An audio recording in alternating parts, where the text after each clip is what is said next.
മ്യൂസിക്കിൻ്റെ ഒരു പുതുമ എപ്പോഴും എൻജോയ് ചെയ്യേണ്ട കാര്യമാണ്. അപ്പോൾ ഞാനത് ബാലുച്ചേട്ടൻ്റെ അടുത്താണ് പഠിച്ചത്. ഞാൻ എവിടെയും പറഞ്ഞിട്ടില്ല. അപ്പോൾ ശരിക്കും അന്ന് ആക്സിഡൻ്റ് ആയ അന്ന് ഞാൻ അദ്ദേഹത്തിൻ്റെ ഫാമിലി കൂടെ ചേർന്ന് അറിഞ്ഞുകൊണ്ട് ഞാൻ ഏറ്റ ഷോ ആണ്. അല്ലാണ്ട് ഞാനത് പേഴ്സണലി കയറി പിടിച്ചൊരു ഷോ അല്ല. അത് എപ്പോഴും ഞാനൊരു രഹസ്യമായിട്ട് വെച്ചിരിക്കുന്ന കാര്യം. ഈ ഇൻ്റർവ്യൂവിനാണ് ഇപ്പോൾ ഇത് പരസ്യമാക്കണം. ഇപ്പോൾ ഒരു അടുത്തൊരു വർക്ക് വരുന്നുണ്ടെങ്കിൽ അല്ലെങ്കിൽ എന്തെങ്കിലും ഒരു പ്ലാനിങ് ഉണ്ടെങ്കിൽ അതിനോട് അനുബന്ധിച്ച് എനിക്ക് ഒന്ന് ലുക്കൊന്ന് മാറ്റി പിടിക്കണം എപ്പോഴും നല്ലതാണ്. ഇപ്പം എൻ്റെ വീഡിയോസ് കണ്ടുനോക്കിയാൽ അറിയാൻ പറ്റും. കാര്യം ഈ ഇൻസ്ട്രുമെൻ്റ് അങ്ങനെയാണ്. നമ്മൾ വിചാരിക്കും ഇപ്പം നമുക്ക് കുറച്ച് ഫെയിം, നമുക്ക് പ്രശസ്തി കിട്ടി, അതാണ് ആ ഒരു ലൈഫിൻ്റെ ഏറ്റവും വലിയ ഒരു എൻഡ് നമ്മൾ വിചാരിക്കും. അല്ലെങ്കിൽ ഇത് ഇങ്ങനെ തന്നെ ആയിരിക്കും ഈ ലൈഫെന്ന് വിചാരിക്കും. പക്ഷേ ഇതിനെപ്പോഴും ഒരു അപ്സ് ആൻഡ് ഡൗൺ വരുന്ന ഒരു മേഖലയാണ്. പേര് ശബരീഷ് പ്രഭാകർ, JC ശബരീഷ് പ്രഭാകർ എന്നാണ്. അപ്പോൾ അതിൽ ജാനകി ചന്ദ്രശേഖർ ശബരീഷ് പ്രഭാകർ. അപ്പോൾ എല്ലാവരും ചോദിക്കാറുണ്ട് ഒരു വലിയ പേരാണല്ലോ എന്ന് ചോദിക്കാറുണ്ട്. അപ്പോൾ സാധാരണ എൻ്റെ SSLC ബുക്കിൽ എൻ്റെ ഫുൾ കോളം ഫില്ലായ പേരാണ്.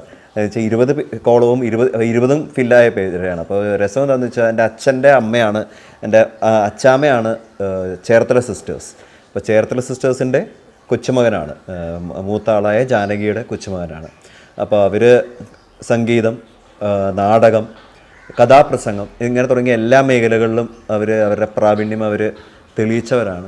അങ്ങനെ ആ കുഞ്ഞിലെ സംഗീതം എപ്പോഴും വീട്ടിലുണ്ടായിരുന്നു. അപ്പോൾ അങ്ങനെയാണ് ഈ ഒരു രംഗത്തേക്ക് പെട്ടെന്ന് വരാനുള്ള ഒരു ഭാഗ്യം എനിക്ക് കിട്ടിയത്. ഞാനൊരു ആവാനാണെങ്കിലും അല്ലെങ്കിൽ കലാപരമായിട്ടുള്ള മേഖലയിൽ നിലനിൽക്കാനാണെങ്കിലും വീട്ടിലെല്ലാവരും ഹാപ്പി തന്നെയായിരുന്നു. കാര്യം അവർക്ക് ഞാൻ വേറൊരു ഇതിലൊന്നും അങ്ങനെ കാണണമെന്നും അങ്ങനെ വലിയ ആഗ്രഹമൊന്നും ഉണ്ടായിരുന്നില്ല. അപ്പോൾ മ്യൂസീഷ്യനായിട്ട് തന്നെ അറിയപ്പെട്ടാൽ അത്രയും സന്തോഷം എന്നുള്ളത് തന്നെയായിരുന്നു എൻ്റെ ഫാമിലിയിലെല്ലാവരും. ഇപ്പോൾ തൃപ്പൂണിത്തുറയിൽ പ്രത്യേകിച്ച് പറയുകയാണെങ്കിൽ 95 ക്ഷേത്രങ്ങൾ അല്ലെങ്കിൽ 95 അമ്പലങ്ങൾ ചുറ്റുവട്ടാരമുള്ള ഒരു മേഖലയാണ് തൃപ്പൂണിത്തുറ. അപ്പോൾ ശരിക്കും പറഞ്ഞാൽ നമുക്ക് എല്ലാ മേഖലകളിലും എല്ലാ അമ്പലങ്ങളിലും നമുക്കൊരു പ്രോഗ്രാമെങ്കിലും എല്ലാവരും ചെയ്തിട്ടുണ്ടാവും. ഡാൻസ് ആയിട്ടാണെങ്കിലും പാട്ടായിട്ടാണെങ്കിലും വയലിനായിട്ടാണെങ്കിലും ചെയ്തിട്ടുണ്ടാവും. അപ്പോൾ ഒരുപാട് അങ്ങനെ അവസരങ്ങൾ നമുക്ക് തൃപ്പൂണിത്തുറയിൽ തന്നെ ലഭിച്ചിട്ടുണ്ട്. പിന്നെ തൃപ്പൂണിത്തുറയിലാണെന്ന് അറിയുമ്പോൾ തൃപ്പൂണിത്തുറയിലാണോ എന്ന് എല്ലാവരും പ്രത്യേകം എടുത്ത് ചോദിക്കാറുണ്ട്. തൃപ്പൂണിത്തുറ എപ്പോഴും ഒരു സ്പെഷ്യലായിരുന്നു ലൈഫിൽ. എനിക്ക് ഇളയരാജ സാറിൻ്റെ പാട്ടുകളാണ് കൂടുതൽ ഇഷ്ടം. കാര്യം ഇളയരാജ സാറിൻ്റെ പാട്ടുകൾ നമ്മൾ പഠിക്കുകയാണെങ്കിൽ നമ്മളെന്നുള്ളൊരു ഇൻസ്ട്രുമെൻ്റലിസ്റ്റുകൾ അല്ലെങ്കിൽ നമ്മളെന്നുള്ളൊരു ഇൻസ്ട്രുമെൻ്റൽ ആർക്കാണെങ്കിലും ആ ഇൻസ്ട്രുമെൻ്റ് അത്രയും നമുക്ക് റിഫൈൻ ആവാൻ പറ്റുന്ന പാട്ടുകളാണ്. അതിൽ ഒരുപാട് വെച്ചാൽ വളരെ വളരെ മൈന്യൂട്ടായിട്ടുള്ള ചെറിയ ചെറിയ ഡീറ്റെയിൽസ് ഉണ്ട്. അതുപോലെ എനിക്ക് വിദ്യാസാഗർ സാറിൻ്റെ പാട്ട് ഇഷ്ടമാണ്. അങ്ങനെ എല്ലാ പാട്ടുകളും ഇഷ്ടമാണ്. ഇപ്പോൾ AR റഹ്മാൻ്റെ പാട്ടുകൾ ഇഷ്ടമാണ്, എല്ലാം ഇഷ്ടമാണ്. ഇളയരാജ സാറിൻ്റെ പാട്ട് ഞാൻ വായിക്കാം.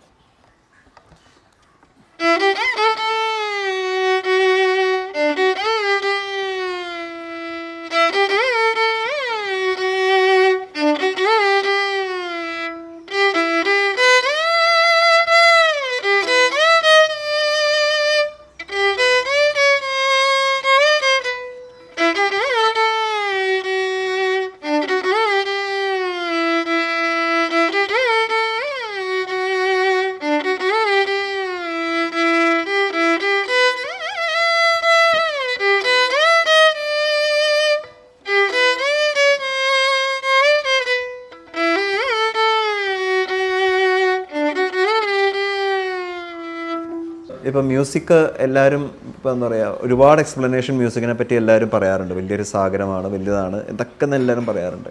ഞാൻ പറയുകയാണെങ്കിൽ ഇറ്റ്സ് എ നേച്ചർ. നമ്മൾ മ്യൂസിക്കിൻ്റെ ഒരു നേച്ചറായിട്ട് നമ്മൾ കമ്പയർ ചെയ്യുകയാണെങ്കിൽ ഇതിൽ മരങ്ങൾ ആവശ്യമാണ്, ഇടയ്ക്ക് മഴ പെയ്യണം, വെയിൽ ആവശ്യമാണ്, എന്താ പറയുക രാത്രി ആവശ്യമാണ്, എല്ലാം ആവശ്യമാണ്. അപ്പോൾ അതേപോലെയാണ് മ്യൂസിക്കിൻ്റെ കാര്യത്തിൽ.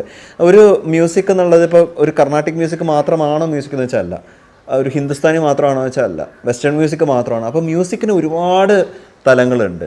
അപ്പോൾ എനിക്ക് ഇതെല്ലാം എക്സ്പ്ലോർ ചെയ്യാനും അതിനുവേണ്ടി ട്രൈ ചെയ്യാനും ഒക്കെ ഇഷ്ടമാണ്. ഇപ്പോൾ സിനിമാ പാട്ടുകൾ വായിക്കാൻ ഇഷ്ടമാണ്, കീർത്തനങ്ങൾ വായിക്കാൻ ഇഷ്ടമാണ്. സോ ഞാനെപ്പോഴും ഇൻസ്ട്രുമെൻ്റ് അടച്ചു വെക്കാറില്ല. ഞാൻ വീട്ടിൽ പോയിട്ട് ഇപ്പോൾ വായിച്ചു കഴിഞ്ഞാൽ അതെടുത്ത് പാക്ക് ചെയ്ത് വെക്കുകയോ അതങ്ങനെ ചെയ്യാറില്ല. എപ്പോഴും വയലും പുറത്തായിരിക്കും. അപ്പോൾ എനിക്ക് എപ്പോഴൊക്കെ തോന്നുന്നു അപ്പോഴൊക്കെ ഞാൻ പോയി വായിച്ചുകൊണ്ടേയിരിക്കും. എനിക്ക് പക്ഷേ ഭയങ്കര ഇഷ്ടമുള്ളൊരു പാട്ട് ഞാൻ വായിക്കാം. എനിക്ക് എപ്പോഴും ഞാൻ അധികം വായിക്കാത്തതാണ്, പക്ഷേ എനിക്ക് ഭയങ്കര ഇഷ്ടമുള്ളൊരു മലയാളം പാട്ട്.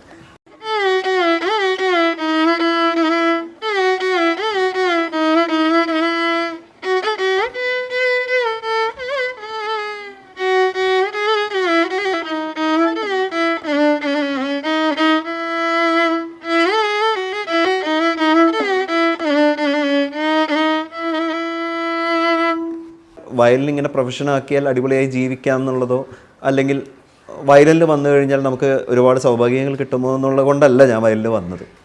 എനിക്ക് മ്യൂസിക്കിന് അതിനുവേണ്ടി അത്രയും ഇഷ്ടമാണ്. ആ മ്യൂസിക്കിന് വേണ്ടി ജീവിക്കാൻ ഇഷ്ടമാണ്.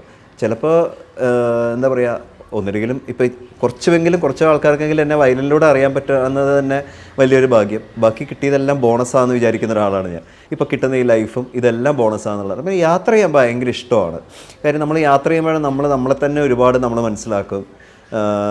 നമ്മളെ തന്നെ ഫിൽട്ടർ ചെയ്യുമെന്ന് ഞാൻ എപ്പോഴും പറയാറുണ്ട്. നമ്മൾ യാത്ര ചെയ്തുകൊണ്ടിരിക്കുമ്പോൾ നമ്മുടെ അനുഭവങ്ങളും നമ്മുടെ ലൈഫിലെ ഓരോരോ കാര്യങ്ങളും എല്ലാം മാറി നമ്മുടെ ലൈഫിനോടുള്ള ഒരു കാഴ്ചപ്പാട് തന്നെ മാറും യാത്ര ചെയ്യുമ്പോൾ. അങ്ങനെ യാത്ര ചെയ്യാൻ ഭയങ്കര ഇഷ്ടമാണ്.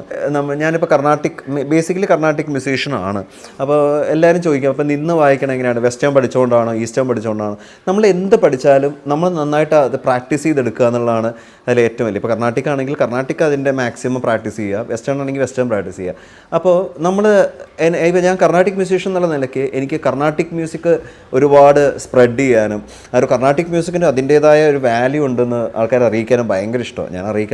ഞാനായിട്ട് അറിയിക്കേണ്ട കാര്യമൊന്നുമില്ല, അതിന് വാല്യൂ ഉണ്ട്. അപ്പോൾ പക്ഷേ ഒരുപാട് പേർക്ക് നമ്മുടെ ഒരു സംസ്കാരമുണ്ട്, we have our own music എന്നുള്ളത് എനിക്ക് എത്തിക്കാൻ ഭയങ്കര ഇഷ്ടമാണ്. എനിക്ക് ഏറ്റവും പ്രിയപ്പെട്ടതെന്ന് പറഞ്ഞാൽ ഇപ്പോൾ വയലിൽ ഇഷ്ടം ലാൽഗുഡി ജയറാമൻ സാറിൻ്റെ ഭയങ്കര ഇഷ്ടമാണ്. കാര്യം അദ്ദേഹത്തിൻ്റെയാണ് ഗേയബാണി എന്നാണ് പറയുന്നത്. കാര്യം പാട്ടിനോട് ചേർന്നുള്ള വയലിൻ വായിക്കുക, എത്രത്തോളം പാട്ട് പോലെ തന്നെ വയലിൻ വായിക്കാൻ പറ്റുമോ അതാണ് അദ്ദേഹത്തിൻ്റെ ആ ഒരു എനിക്ക് ഭയങ്കര ഇഷ്ടമുള്ളൊരു സ്റ്റൈല്. പിന്നെ എൽ സുബ്രഹ്മണ്യം ഓഫ് കോഴ്സ് ഈ നേരത്തെ ഈ 5 സ്ട്രിങ് 6 സ്ട്രിങ് ഇങ്ങനെയുള്ള കാര്യങ്ങളൊക്കെ എനിക്ക് ട്രൈ ചെയ്യാനുള്ള ഇൻസ്പിറേഷൻ തന്നത് എൽ സുബ്രഹ്മണ്യം അദ്ദേഹത്തിന്. കാര്യം അദ്ദേഹം വയലിൻ സിന്തസൈസറൊക്കെ കൊണ്ടുവന്നപ്പോൾ ആദ്യമായിട്ട് ട്രൈ ചെയ്തേക്കുന്ന ഒരാളാണ്. അപ്പോൾ അതൊക്കെ എനിക്ക് ഭയങ്കര ഇഷ്ടമാണ്. ഫസ്റ്റ് ഓഫ് ഓൾ സാധാരണ പണ്ട് എല്ലാവരും ഒരു വയലിനിസ്റ്റ് എന്ന് പറയുമ്പോൾ വായിൽ ഇത്തിരി മുറുക്കാനിട്ട് വലിയൊരു കുങ്കുമം അല്ലെങ്കിൽ ഒരു ഭസ്മം തേച്ച് നമ്മൾ കച്ചേരിക്ക് പോകുന്നൊരു വയലിനിസ്റ്റാണ്. അപ്പോൾ അതിൽ നിന്നും വളരെ വ്യത്യസ്തമായിട്ട് അദ്ദേഹം നിന്നുകൊണ്ട് ക്ലാസിക്കൽ വായിക്കാറുണ്ട്. അദ്ദേഹം ക്ലാസിക്കലായ കാര്യങ്ങൾ കൊണ്ടുവരാറുണ്ട്. അദ്ദേഹത്തിൻ്റെ മ്യൂസിക്കാലിറ്റി എനിക്ക് ഭയങ്കര ഇഷ്ടമാണ്. കാര്യം അദ്ദേഹം എന്തെങ്കിലും ഒരു പുതുമയുള്ള ഒരു ഓൺ കോമ്പോസിഷൻസ് എന്തെങ്കിലും അദ്ദേഹത്തിൻ്റെ ഷോസിന് ട്രൈ ചെയ്യും. ഞാൻ ചില കാര്യങ്ങൾ ഇപ്പോഴും അത് തന്നെയാണ് ഞാൻ ഇപ്പോഴും ഫോളോ ചെയ്യുന്നത്. ഇപ്പോൾ ആൾക്കാർ സിനിമ പാട്ട് മതി എന്ന് പറഞ്ഞാലും ഞാൻ ചില സമയത്ത് പറയും, ഇല്ല നിങ്ങൾ ഇങ്ങനെ ഞങ്ങളുടെ ഒരു ഓൺ സാധനമാണ്, ഇത് നിങ്ങളൊന്ന് കേട്ട് നോക്ക് ബിക്കോസ് നിങ്ങൾക്കത് അതൊരു എക്സ്പീരിയൻസ് ചെയ്യേണ്ട ഒരു കാര്യം തന്നെയാണ്. ഓഡിയൻസ് ആസ് ആൻ ഓഡിയൻസ് എപ്പോഴും എന്തെങ്കിലും ആ മ്യൂസിക്കിൻ്റെ ഒരു പുതുമ എപ്പോഴും എൻജോയ് ചെയ്യേണ്ട കാര്യമാണ്. അപ്പോൾ ഞാനത് ബാലചന്ദ്രൻ്റെ നിന്നാണ് പഠിച്ചത്. ഓഫ് കോഴ്സ് ഞാൻ പറഞ്ഞല്ലോ, ഓടി നടന്നൊക്കെ വായിക്കാൻ പറ്റുന്ന ഒരു കാര്യം ബാലചേട്ടനാണ് അത് ആദ്യമായിട്ട് അത് പ്രൂവ് ചെയ്തത്. ഓഫ് കോഴ്സ് അത് തന്നെയാണ് ഏറ്റവും വലിയ കാര്യം. വിവാദമായ ആ ഷോ ഞാൻ കമ്മിറ്റ് ചെയ്തത് ആക്ച്വലി ബാലചേട്ടൻ അന്ന് ആക്സിഡൻ്റായ അന്നാണ്. അത് കമ്മിറ്റ് ചെയ്യാനുള്ള ഒരു കാരണം എന്താണെന്ന് വെച്ചാൽ ആ സമയത്താണ് കേരള ഫ്ലഡ് ആൻഡ് കൊടക് ഫ്ലഡും സംഭവിച്ച ഒരു ടൈമാണ്. 2018 ആ ടൈമിലാണ്. അപ്പോൾ ആ ഒരു ടൈമിൽ ഇത് ഗവൺമെൻറ്റായിട്ട് അവർ ഓർഗനൈസേഴ്സ് ഒരു അഗ്രിമെൻ്റ് ആയ ഒരു ഷോ ആണ്. കാര്യം അതിൻ്റെ ലാഭം കേരള ഗവൺമെൻറ്റിന് ഡൊണേഷനായിട്ട് കൊടുക്കാമെന്ന് പറഞ്ഞ് അങ്ങനെ ഒരു ഇത് അപ്പോൾ അദ്ദേഹത്തിൻ്റെ ഫാമിലിക്കും കൂടെ അറിയാമായിരുന്നു. ബിക്കോസ് അങ്ങനെ ഒരു കണ്ടീഷനിൽ ഷോ മസ്റ്റ് ഗോ ഓൺ എന്നുള്ളൊരു കണ്ടീഷൻ ആയിരുന്നു. അപ്പോൾ ആ ഷോ മാറ്റി വെക്കാനും പറ്റില്ല, ബിക്കോസ് ഓൾറെഡി ടിക്കറ്റ്സ് എല്ലാം സോൾഡ് ആണ്. അപ്പോൾ അവർക്കത് ഗവൺമെൻറ്റായിട്ടുള്ള അഗ്രിമെൻറ്റും ആയിപ്പോയി. അപ്പോൾ അവർക്ക് എങ്ങനെയെങ്കിലും ആ ഷോ നടത്തണം എന്നുള്ള ആ ഒരു ഇതിലാണ്. ഓഫ്കോഴ്സ് ഞങ്ങൾ അതുകൊണ്ടത് ബിക്കോസ് നമ്മൾ ആരും ആഗ്രഹിക്കാത്തൊരു മൊമെൻ്റാണ് ബാലചേട്ടന് സംഭവിച്ചത്, അത് കഴിഞ്ഞിട്ട് സംഭവിച്ചത്. അപ്പോൾ ശരിക്കും ഞാൻ അവരുടെ ഫാമിലി എല്ലാവരും അറിഞ്ഞിട്ട് തന്നെ ഞാൻ ചെയ്ത ഷോ ആണ്. അദ്ദേഹം കമ്പോസ് ചെയ്തൊരു പാട്ടുണ്ട്. ഇപ്പം എല്ലാവരും അദ്ദേഹത്തിനെ പറ്റി ഓർക്കുമ്പോൾ ആദ്യം ഓർക്കുന്ന പാട്ട്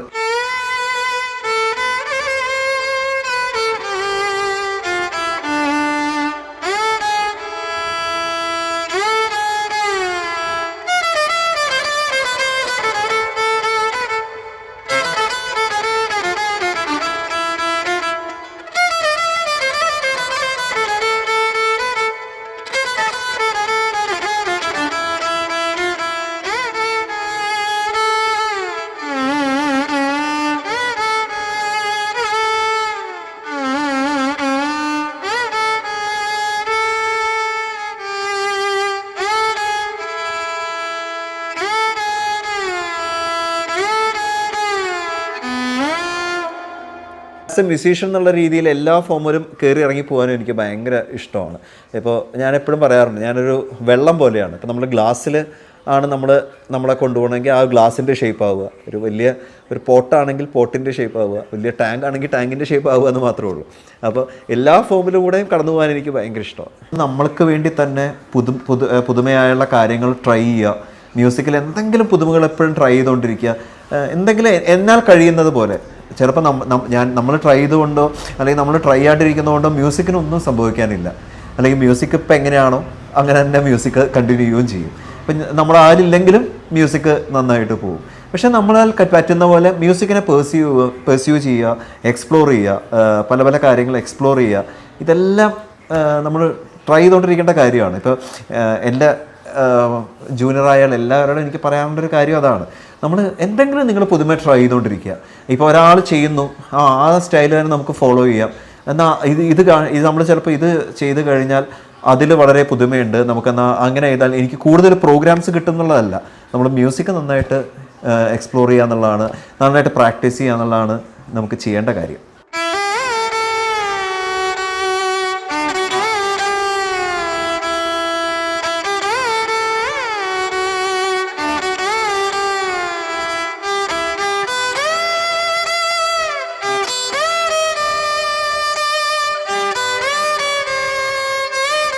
ഫ്യൂച്ചറായി ടി വിയിലെ എല്ലാ പ്രേക്ഷകർക്കും വളരെയധികം നന്ദി. എന്നെ ഇതിൽ ക്ഷണിച്ചതിലും ഇങ്ങനൊരു ഇൻ്റർവ്യൂ ചെയ്യാൻ സാധിച്ചതിലും നിങ്ങളുടെ മുമ്പിൽ ഇങ്ങനെ വരാൻ സാധിച്ചതിലും ഒരുപാട് സന്തോഷം. ഇനിയും നിങ്ങൾക്ക് വേണ്ടിയുള്ള ഒരുപാട് കാര്യങ്ങൾ, എന്നാൽ കഴിയുന്ന പോലെ ഒരുപാട് കാര്യങ്ങൾ ഞാൻ ചെയ്യുന്നതായിരിക്കും. എൻ്റെ മ്യൂസിക്കൽ പുതിയ ആശയങ്ങളെല്ലാം നിങ്ങൾ സപ്പോർട്ട് ചെയ്യുക. നിങ്ങൾക്കൊരിക്കലും ഒരു നിരാശ ഉണ്ടാക്കുന്നൊരു കാര്യം ഞാൻ ചെയ്യുന്നതായിരിക്കില്ല. അപ്പോൾ നിങ്ങളുടെ സപ്പോർട്ടും എല്ലാം എനിക്ക് വേണം. Thank you.